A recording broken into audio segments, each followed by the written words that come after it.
In His Word 4월 11일 목요일 우리에게 주시는 하나님의 말씀은 큐티인 본문 중에서 구약성경 욥기 30장 15절의 말씀입니다. 구약성경 욥기 30장 15절의 말씀입니다. 제가 하나님의 말씀을 봉독하겠습니다. 순식간에 공포가 나를 에워싸고 그들이 내 품위를 바람같이 날려버리니 나의 구원은 구름같이 지나가 버렸구나. 아멘. 자, 오늘은 구름처럼 사라지다 라는 말씀의 제목을 가지고 하나님께서 주신 말씀의 은혜를 나누겠습니다. 여러분, 우리는 계속해서 욥의 마지막 발언을 듣고 있습니다. 앞서 욥은 4장부터 27장까지 이제 3명의 친구들, 엘리바스, 빌닷, 소발이라는 친구들과 이 대화를 주거니 받거니 하면서 이제 내용을 이어갔습니다. 그런데 이제 욥기 29장에서 31장까지 이제 욥은 친구들과 변론하지 않고 하나님께 호소하는 내용이 등장하고 있어요. 그러니까 욥은 지금 모든 것을 내려놓고 하나님께 고백하고 있습니다. 특별히 29장에는 욥이 과거에 행복했던 그 날들, 하나님의 은혜로 행복하게 살았던 인생들을 고백하고 있어요. 욥기 29장 2절에서 6절 말씀에 하나님이 욥의 가정 가운데 복을 주셨다라는 것을 욥은 고백하고 있습니다. 이어서 욥기 29장 7절부터 10절까지의 말씀에는 하나님께서 욥에게 사회적인 지위, 어떤 명예, 권력을 주셨음을 찬양하고 있어요. 그리고 이후 욥기 29장 11절에서 17절 말씀에는 욥이 복의 통로가 되는 내용을 말하고 있어요. 욥이라는 사람을 통해서 여러 주변의 사람들이 축복을 받는 거죠. 여러분, 욥의 번영, 욥의 성공은 욥이 잘나서가 아니에요. 욥이 뭐 뛰어나서 아닙니다. 하나님의 보호하심과 손길이 있었기 때문에 가능한 일이죠. 하나님의 은혜로 욥은 지금까지 살아온 거예요. 오늘 29장까지. 그런데 30장의 내용을 보세요. 오늘 말씀을 보시면 욥이 참 비참해져요. 욥은 새 신발처럼 이렇게 깨끗했었는데 이제 욥은 헌시짝의 인생이 됩니다. 9절 말씀을 보세요. 욥을 존경하고 따랐던 사람들은 욥을 이제 존경하는 거 얼마나 좋아했겠어요, 욥을. 그런데 이제 욥을 조롱하기 시작합니다. 욥에게 침을 뱉어요. 욥은 이제 가십거리가 되고 속된 말로 이제 나락으로 떨어졌죠. 그런데 11절, 오늘 이제 30장 11절 세번역 말씀을 보시면 욥이 어떻게 표현하냐? 하나님이 내 활시위를 풀어버리시고 나를 이렇게 무기력하게 하시니 그들이 고삐 풀린 말처럼 내 앞에서 날뛴다 라고 욥은 고백합니다. 무슨 말이에요?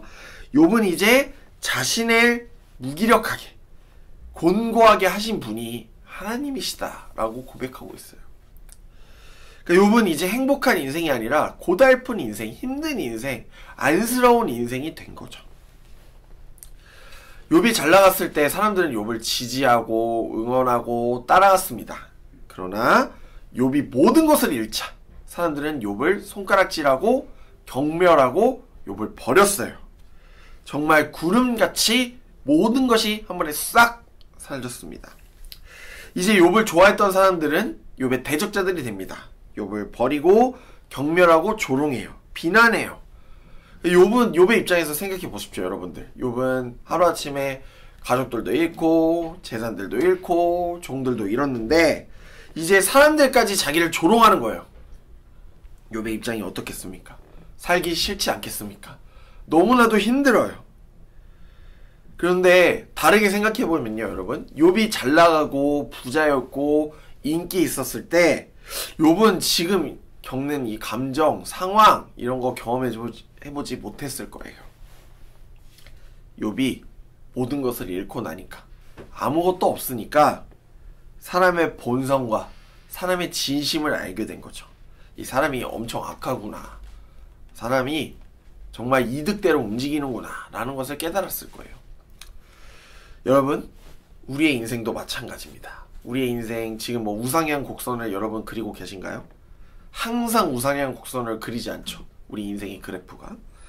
여러분이 때로는 좋은 일이 있어요. 살다 보면 너무 좋은 일도 많고 기쁜 일도 많죠. 그런데 때로는 슬픈 일과 어려운 일과 고난 같은 일들이 찾아옵니다. 그래서 우리는 가장 연약하고 힘들고 아무것도 붙잡을 것이 없을 때 하나님을 바라볼 수 있고 기도할 수 있는 거예요. 그 어려운 시간에 항상 우리가 하나님을 찾지 않습니까? 반대로 생각해보면 이렇게라도 어려운 순간에라도 하나님의 이름을 한 번 더 부르고 한 번 더 기도할 수 있다는 것도 참 하나님의 놀라운 섭리와 은혜인 것 같습니다. 여러분, 우리는 모든 사람을 위한 사람이 되지 못해요. 무슨 말이냐? 모든 사람을 만족시킬 수 없다는 거예요. 어떻게 다 만족시키겠습니까? 만족시킬 수 없죠. 모든 사람의 뜻과 입맛을 만족시키며 살다가는 정말 우리 자신을 잃고 말 거예요.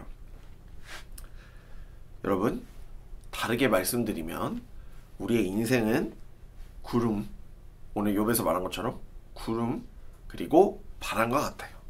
여러분, 구름은 눈에 보이지만 손에 잡히지는 않아요. 바람은 눈에 보이지 않고 한번 불면 어디로 가는지도 몰라요. 우리가 해야 될 건 뭐냐? 오늘 욥의 고백처럼 나의 인생을 아시고 나의 갈 길을 아시는 하나님께 여러분 마음을 두셔야 돼요. 하나님만 의지해야 돼요. 세상이 다 나를 배신해도 나를 배신하지 않는 단 한 분 하나님 의지하시기 바랍니다. 여러분, 세상의 것들은요, 나의 인기와 명성은요, 언젠가 구름처럼 바람처럼 흩어지게 됩니다. 그러니 우리의 삶의 방향성을 잡기 위해서는 하나님의 말씀을 우리가 더욱더 붙잡고 묵상하고 하나님만 의지할 수밖에 없는 겁니다. 이사야 40장 8절에 이런 말씀이 있어요.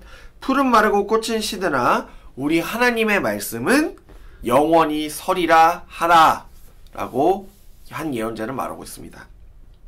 여러분, 구름과 바람은 사라지고 흩어집니다. 풀은 마르고 꽃은 시듭니다. 그러나 우리의 인생 가운데, 온 세상 가운데 변하지 않는 단 한 가지, 그것은 여러분들을 위한 하나님의 말씀, 100% 오르시고 거짓이 없는 하나님의 말씀이 우리에게 남습니다. 우리는 그 변하지 않는, 바뀌지 않는 신실하신 하나님을 의지하시면 되고, 변하지 않는 1.1핵도 오차가 없으신 하나님의 말씀을 붙잡고 나아가야 됩니다. 사랑하는 여러분, 오늘도 우리 인생 평탄치 않습니다. 쉽지 않아요. 여러분, 기죽지 마시고 영원히 변치 않는 신실하신 하나님의 그 말씀을 믿고 의지하며 오늘도 살아가는 사랑하는 예능의 모든 청년들이 되시길 주님의 이름으로 간절히 축복합니다. 이 시간 말씀을 기억하시면서 함께 기도합니다. 사랑의 하나님, 풀은 마르고 꽃은 시들고 우리의 인생이 때로는 바람처럼 때로는 구름처럼 사라지고 흔들릴 때도 있지만 언제나 영원히 변치 않으시고 신실하신 그 하나님을 의지하며 살아가는 사랑하는 예능의 모든 청년들 되게 하옵소서. 세상에 좋은 것들이 많습니다. 그럼에도 불구하고 언제나 나의 뒤에서, 나의 옆에서, 나의 안에서 함께 하시는 그 하나님 안에 붙잡고 살아가는 사랑하는 예능의 청년들 되게 하여 주시고, 세상의 것 선택하지 않고 하나님을 선택하며 나아가는 예능 청년들 되게 하여 주시옵소서. 우리에게 공고한 마음이 아닌 평안과 기쁨을 주시는 하나님을 의지하며 하나님과 함께 오늘도 승리하며 나아가는 사랑하는 예능의 청년들 되게 하여 주시옵소서. 모든 영광 주님께 올려드리며 이 모든 말씀 신실하신 예수 그리스도의 이름으로 간절히 기도드리옵나이다. 아멘.